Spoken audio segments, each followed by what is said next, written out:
بسم اللہ الرحمن الرحیم۔ ملفوظات حضرت مسیح موعود 13 اپریل 1907 بمقام قادیان دارالامان۔ حضرت اقدس علیہ السلام نے فرمایا، جو کچھ ہے خدا تعالیٰ کے ہاتھ میں ہے، جو چاہے کرتا ہے۔ بیدہ ملکوت کل شین و الیہ ترجعون، سورہ یاسین آیت 84۔ دیکھو خدا تعالیٰ نے ہم میں اور ہمارے دشمنوں میں کیسا امتیاز رکھا ہے۔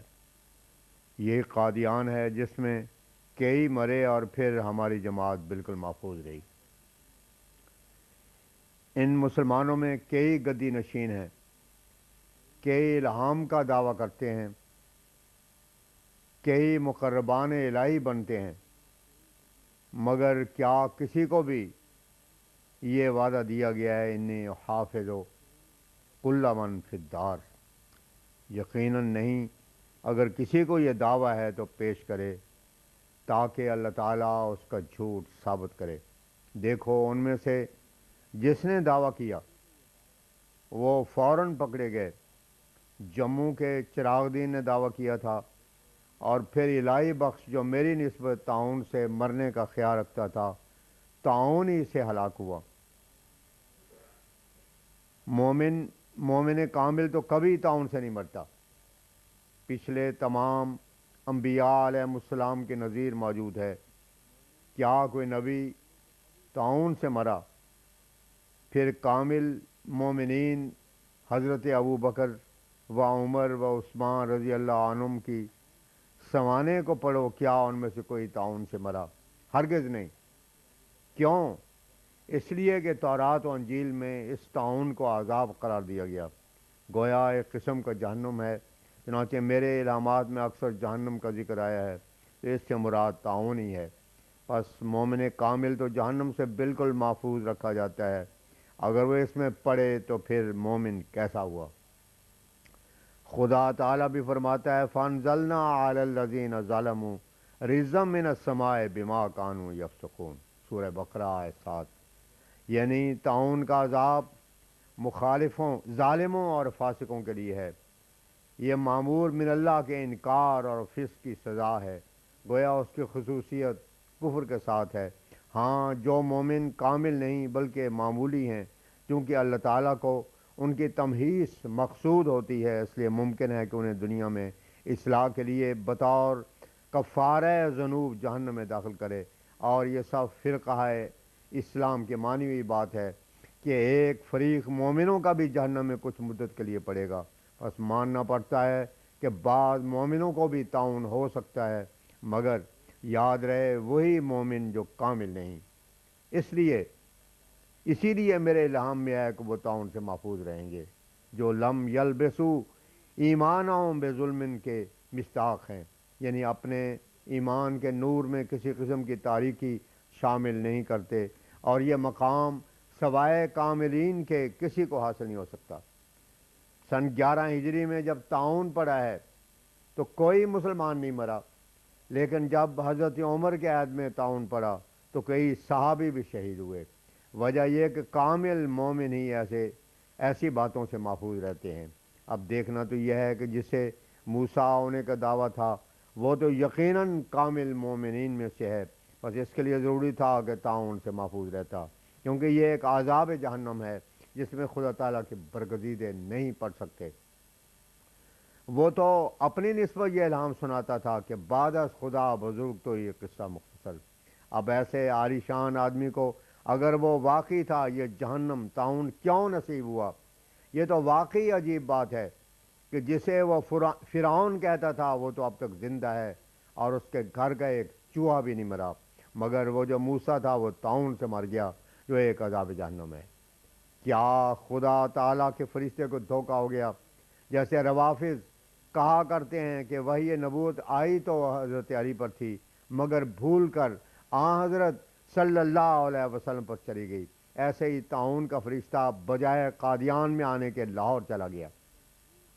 اس نقطے کو خوب یاد رکھنا چاہیے کہ جو معمولی مومن ہو اس کے لیے ممکن ہے کہ تمہیز کے لیے طاعون کے جہنم میں پڑے تاکہ آخرت میں جنت نصیب ہو، مگر وہ جو کامل مومنین سے ہو اس کے لیے ہرگز سنت اللہ نہیں کہ ایسے عذاب میں گرفتار ہو۔ بعض لوگوں کے نسبت اعتراض کیا جاتا ہے کہ فلاں تو نماز پڑھتا تھا یا ایسا تھا، پھر کیوں اسے طاعون ہوا؟ اصل میں اعمال کا تعلق قلب سے ہے، اور قلب کے حالات سے بجز اللہ کے کوئی آگاہ نہیں، پس نہیں کہہ سکتے کہ فلاں متقی تھا یا مخلص احمدی تھا۔ پھر کیوں طاعون سے مرا؟ کیونکہ ہر انسان کا معاملہ خدا تعالیٰ کے ساتھ ہے، کسی کو کیا معلوم کہ فلاں کے دل میں کیا کیا گند بھرے ہیں۔ دعا کرتا رہتا تھا تو کیا عیسائی دعا نہیں کرتے؟ کیا وہ بعض اوقات نہیں روتے؟ بس ایسے معاملے خدا تعالیٰ کے سپرد ہونے چاہیے۔ ہاں، جب ایمان کا ثبوت ہو تو پھر ایسے طاعون سے مرنے والے شہید ہیں۔ اللہ تعالیٰ نے ہزاروں نشان دکھائے مگر یہ لوگ ایسے ہیں کہ مانتے نہیں۔ اگر نجاست قلبی نہ ہو تو بعض اوقات ایک نکتہ ہی کفایت کرتا ہے۔ دیکھو، جب لدھیانے میں بیعت ہوئی تو صرف قریباً 40 آدمی تھے، پھر اب 4 لاکھ ہیں۔ کیا ایسی کامیابی کسی مفتری کو بھی ہوئی ہے، حالانکہ اس کے پیش گوئی بھی کر چکا ہو؟ اچھا، میں نے اگر کوئی نشان نہ دکھلایا تو ان کے موسیٰ نے کیا دکھایا؟ کیا یہی کہ طاعون سے مر گیا؟ اگر خدا تعالیٰ کے اولیاء کا یہی انجام ہوتا ہے تو پھر اسلام کا خدائی حافظ۔ بوقت ظہر فرمایا، محض قول پر فیصلہ ہونے والوں کا وہی انجام ہوتا ہے جو الہی بخش کا ہوا۔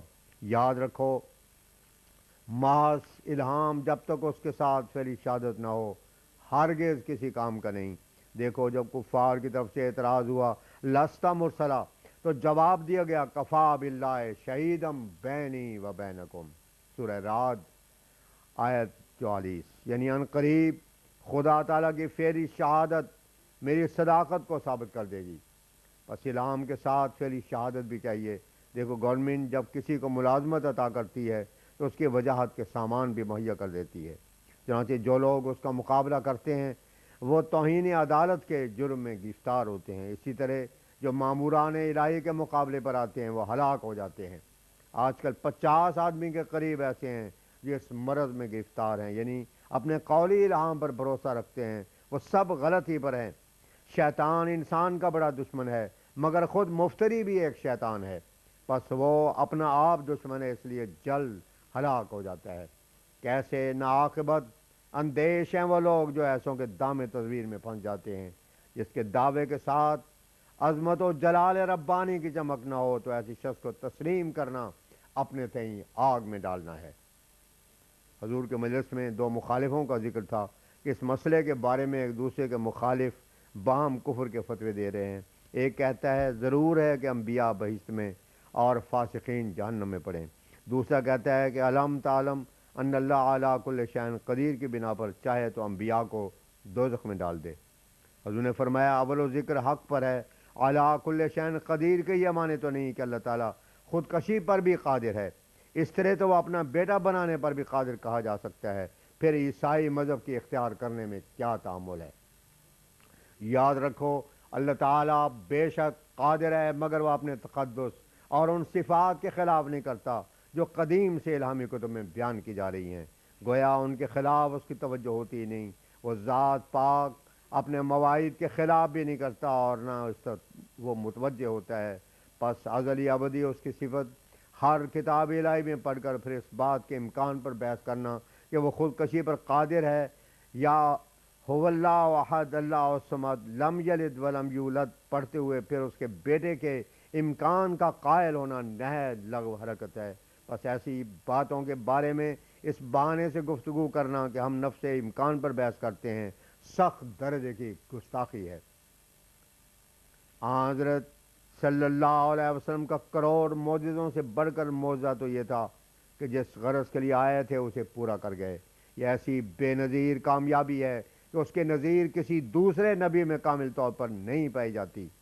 حضرت موسیٰ بھی رستے ہی میں مر گئے، اور حضرت مسیح کی کامیابی تو ان کے حواریوں کے سلوک سے ہویدہ ہے۔ ہاں، آپ کو یہ شان حاصل ہوئی کہ جب گئے تو رأیت الناس یدخلون فی دین اللہ افواجا، یعنی دین اللہ میں فوجوں کی فوجیں داخل ہوتے دیکھ کر۔ دوسرا معجزہ تبدیلی اخلاق ہے کہ یا تو وہ اولئک کالانعام بل هم اضل، چارپایوں سے بھی بدتر تھے۔ یا یبیتون لربہم سجدا و قیاما، رات دن نمازوں میں گزارنے والے ہو گئے۔ تیسرا معجزہ آپ کی غیر منقطع برکات ہیں۔ کل نبیوں کے فیوز کے چشمے بند ہو گئے، مگر ہمارے نبی کریم صلی اللہ علیہ وسلم کا چشمہ فیض ابد تک جاری ہے۔ چنانچہ اسی چشمے سے پی کر ایک مسیح موعود اس امت میں ظاہر ہوا۔ چوتھی یہ بات بھی آپ ہی سے خاص ہے کہ کسی نبی کے لیے اس کی قوم ہر وقت دعا نہیں کرتی، مگر حضرت صلی اللہ علیہ وسلم کی امت دنیا کے کسی نہ کسی حصے میں نماز میں مشغول ہوتی ہے اور پڑھتی ہے اللہم صلی علی محمد۔ اس کے نتائج برکات کے رنگ میں ظاہر ہو رہے ہیں، چنانچہ انہی میں سے سلسلہ مکالمات الہی ہے جو اس امت کو دیا جاتا ہے۔ 14 اپریل 1907 قبل عصر ابو سعید عرب صاحب نے ذکر کیا کہ رنگون میں بندروں میں بھی طاعون کی وبا پڑی تھی۔ اس پر حضور نے فرمایا براہین کے لکھنے کے زمانے میں خدا تعالیٰ نے ہم کو اس طاعون کے پڑھنے کی خبر دی تھی۔ بدقسمت کفار کی ہمیشہ سے یہ عادت ہے کہ وہ انبیاء کے مقابلہ میں اپنی موت کا نشان مانگا کرتے ہیں۔ اب ہمارے مخالفوں کا بھی یہی حال ہے، اس واسطے خدا تعالیٰ نے ان کے واسطے یہ تلوار بھیج دی ہے۔ لوگ کہتے ہیں کہ براہین میں جو دلائل کا وعدہ دیا گیا تھا وہ پورا نہیں ہوا، حالانکہ براہین میں صداقت اسلام کے واسطے کئی لاکھ دلیل ہے۔ خدا تعالیٰ نے پہلے سے اس میں یہ باتیں لکھوا دی ہیں۔ کیا یہ شان ہمارے نبی کریم صلی اللہ علیہ وسلم کی ہے کہ پہلے زمانے میں جس طرح حضرت صلی اللہ علیہ وسلم کے مخالفوں کو نامراد اور ذلیل کر کے ہلاک کیا جاتا تھا، ایسے ہی آخر میں بھی ہو رہا ہے۔ اس وقت شریروں کی سزا کے واسطے تلوار حضرت صلی اللہ علیہ وسلم کے ہاتھ میں دی گئی تھی، اور اس زمانے میں تلوار خدا خود چلا رہا ہے۔ جو لوگ جہاد پر اعتراض کرتے ہیں وہ دیکھ لیں کہ بدقسمت کفار اس وقت بھی اپنی شامت اعمال کے سبب اسی طرح ہلاک ہوئے تھے جیسے کہ اب ہو رہے ہیں۔ دین اسلام کی خاطر اگر اس وقت تلوار چلی تھی تو اس وقت بھی دین اسلامی کی خاطر تلوار چل رہی ہے۔ پھر فرمایا یہ زمانے کے عجائبات ہیں، رات کو ہم سوتے ہیں تو کوئی خیال نہیں ہوتا کہ اچانک ایک الہام ہوتا ہے اور پھر وہ اپنے وقت پر پورا ہوتا ہے۔ کوئی ہفتہ عشرہ نشان سے خالی نہیں جاتا۔ ثناء اللہ کے متعلق جو لکھا گیا ہے یہ دراصل ہماری طرف سے نہیں بلکہ خدا تعالیٰ ہی کی طرف سے اس کی بنیاد رکھی گئی ہے۔ ایک دفعہ ہماری توجہ اس کی طرف ہوئی اور رات کو توجہ اس کی طرف تھی، اور رات کو الہام ہوا کہ اجیب ہو دعوت دائے۔ صوفیاء کے نزدیک بڑی کرامت استجابت دعا ہی ہے، باقی سب اس کی شاخیں ہیں۔